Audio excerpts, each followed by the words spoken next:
तो इसमें जो प्रॉब्लम आ रही थी, ओवर हीटिंग का प्रॉब्लम आ रही थी, तो हम इसमें चेंज करेंगे थर्मोस्टेट पूरा वाल।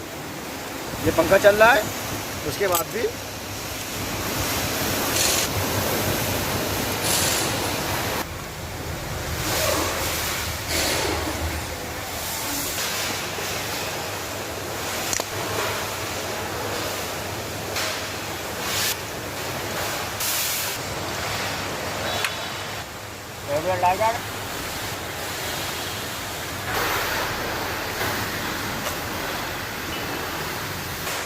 इसके वाल में प्रॉब्लम आई थी।